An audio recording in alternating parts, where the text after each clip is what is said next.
So why is Japan so kinky? Well, you know, unlike in the West, where papal decrees demonized the body and sex was deemed innately sinful, Japan was never exposed to such an idea. In fact, to the ancient Japanese, such a concept would have been looked upon as completely ridiculous. For them, the pleasure offered through sex was comparable to attaining enlightenment, and every effort was made to prolong the orgasm and maintain that heavenly state. The result was everything from dildos to anal beads, a variety of sex toys that were all pioneered in Japan. Now, heightened sexual pleasure wasn't the only passion of the Japanese, or the early Japanese. Like many cultures around the world, there was an obsession with fertility, and that was also salient.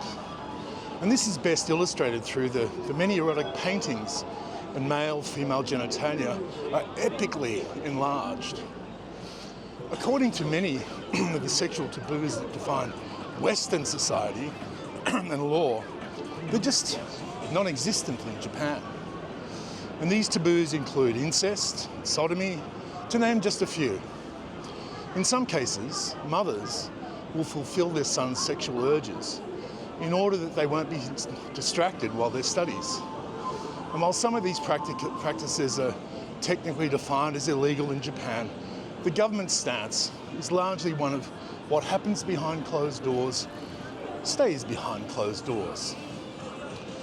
And due to the aversion of Western ideologies and the policy of isolationism throughout the ages, the sex culture of modern Japan, as you would probably have noticed, is one of the most liberal and unique in the modern world.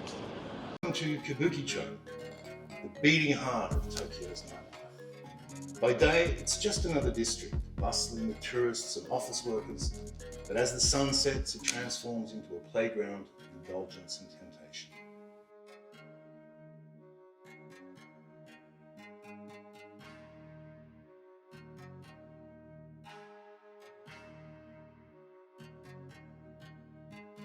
During the daylight hours, Kabuki Cho appears innocent, even mundane. But as twilight descends, the masks come off and the district reveals its true self, an underworld of lust and vice.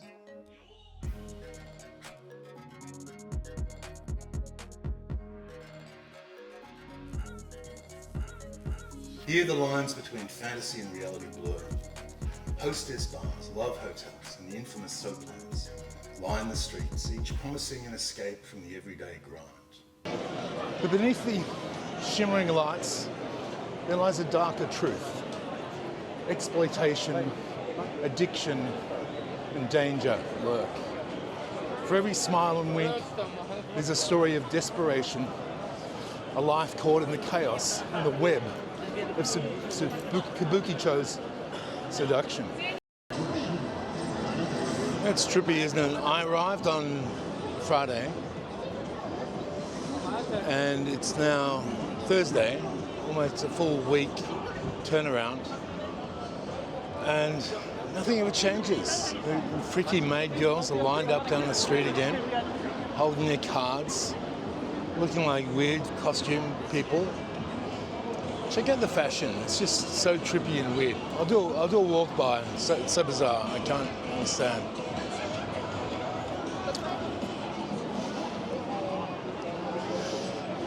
Ooh, what's that? Thursday night. It never changes. Every night of the week, it's like 8 o'clock. And there's going to be 1 million people in these streets before 6 o'clock in the morning. It's been like that every night that I've been here. 1 million people cram into these streets. And in these fucking skyscrapers and these bars and these basement kind of places. I have no idea what is going on here. I really don't. There's like a white face, black heart kind of thing going on. What you see in the open is not really what's going on. There were literally like 4 million doors that I could have walked through. I walked through a few. I don't know what happens in the other 3,998,996.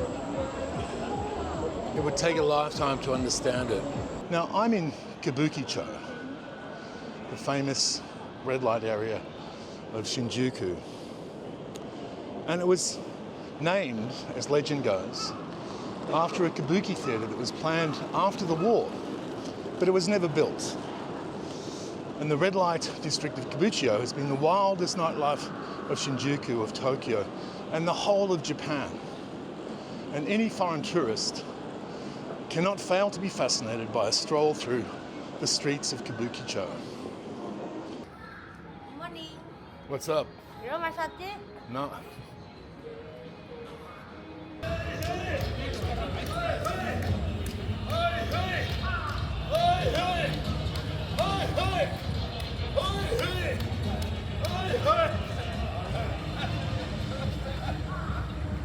It's the Vice Squad.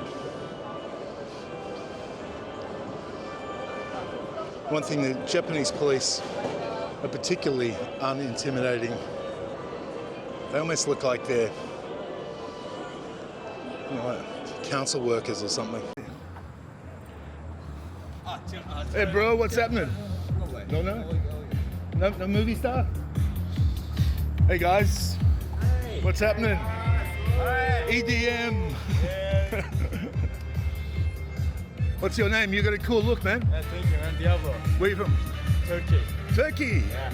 Awesome. Have fun, bro.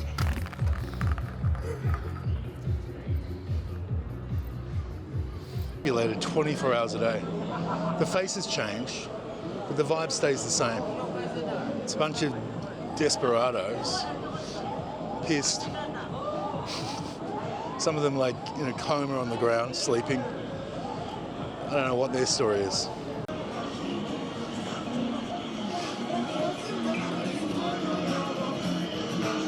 Typical little Japanese bar. Give you the idea how small it is.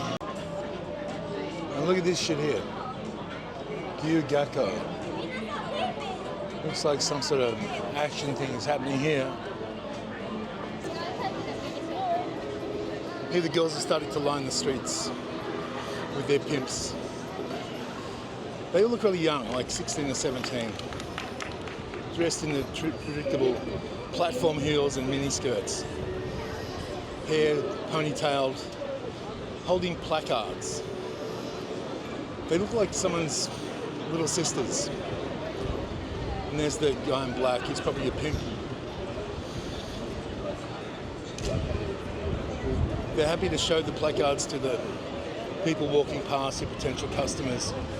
And then when they see someone with a mobile phone or a camera, they all conveniently turn the other way. And they were here even 7 in the morning, this morning, Saturday. Despite being the most famous red light district in Tokyo, you don't have to imagine Kabukicho as a place for men only, where you only go in search of sexual adventures.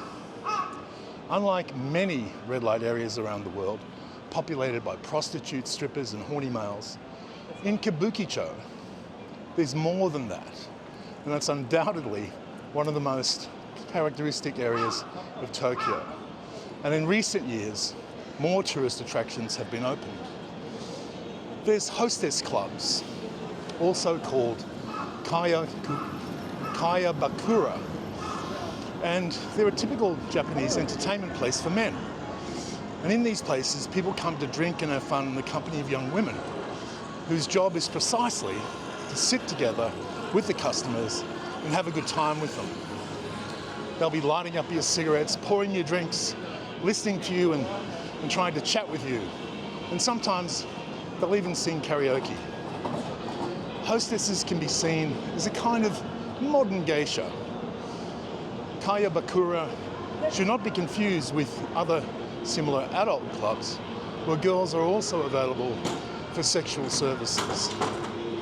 In Kayabakura, customers too look for physical contact or insist on sexual conversations, they get kicked out.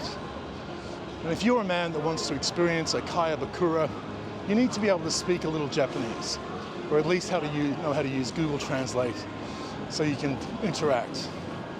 Because sometimes these hostess clubs don't accept foreigners. Kabukicho is full of Kabukicho of all kinds. And if you want to visit one, the best way to find one is to get a Japanese male friend to take you there. And then there are the male version, the host clubs. Exactly the same as the hostess clubs, but here women are the ones that pay to stay in the company of a young man. And once inside, you can choose one of these men from a catalogue, usually with very extravagant looks, and from then on, he'll become your sort of fake boyfriend. And he will sit together with you, chat with you, pour you outrageously expensive drinks, and make you feel special. And here too, allegedly, there's no sex. And the rules are less severe than in hostess clubs. And the customer also agreed to have sexual encounters, but only outside the club. And if you're a woman that wants to experience a host club, you need to be able to speak some Japanese. Kabukicho is full of host clubs. There are literally posters all over the streets. There's billboards up in lights. And if you want to visit one, the best way is to find a female Japanese, or alternatively, go there by a tour guide. And if you're into a bit of good old peeping, you can go down the stairs here. Literally running around going down all the stairs, you never know what you're going to find down there, especially because all the signs are in Japanese mostly. And it's a bit of a mystery, like a lucky dip. Here's an example of a girly bar. And they've got a sliding schedule of charges. If you come in late, it's $80. Come in early, it's $60. SOD is the most famous porn studio in all of Japan. And this is a place called SOD Land, which is a 4-story temple to all things SOD, where you can actually drink, meet and flirt. So imagine you're in Japan and you had the world's most famous adult industry business making films under multiple names like SOD, Madonna, Monroe. Imagine if somebody came up with an idea, just like Disney did, that we should not only have these incredible production studios, but we should have an actual SOD land. And that's what they've done. They've created an SOD land, the master production group, the biggest in Japan, one of the most successful all around the world, not only in Japan, where adult films are massive. They created a Disneyland of experiences. And tonight, fearlessly, I'm going to go beyond the door and into this temple of God knows what and see what it is all about.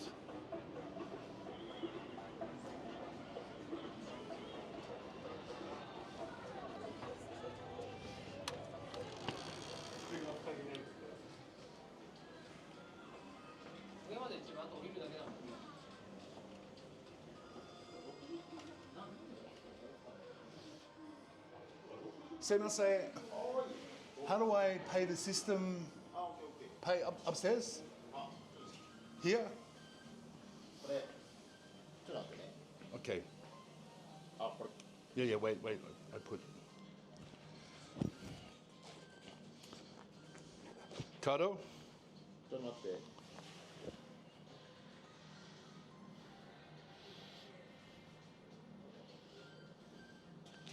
1 hour, yep. 何どれ？これ。Yeah, Visa. OK。 No problem.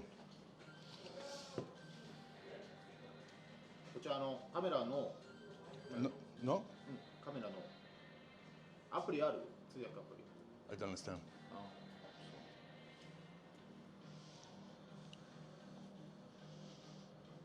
I have a YouTube channel, so I want to show people I came. Yes. Hey.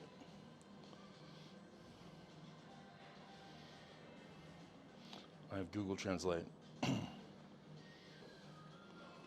Oh, right. Okay. So no camera, そう、ノーカメラ。no photo, ノーフォト、ギルティー。 huh? DVD. Like, no camera, no photo. Yes. そうそう So what do I do? I just come and look, huh? オールフロアの No, I understand. Yes. So then for me, it's not good. I don't want. Anyway, thank you. Bye. Well, there you go. Without the ability to film the experience, doesn't make it very interesting. Because no one will know what I did.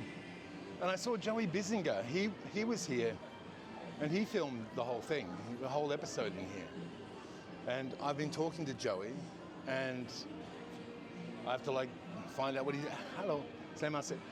what his secrets were, because they're definitely like me. And they said no filming, no camera, no pictures, which is crazy because it's all online. Anyway, the mystery remains unsolved. I really had no idea what I was going to be doing there, and it was about $40 for an hour to who knows what. Just be in their experience. 7 a.m. in the morning.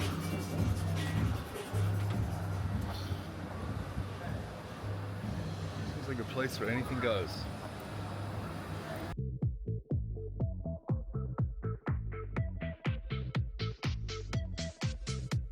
In 80 days, adventurer and award-winning filmmaker Paul G. Roberts retraces the global footsteps of Phileas Fogg, hero of Jules Verne's most famous work,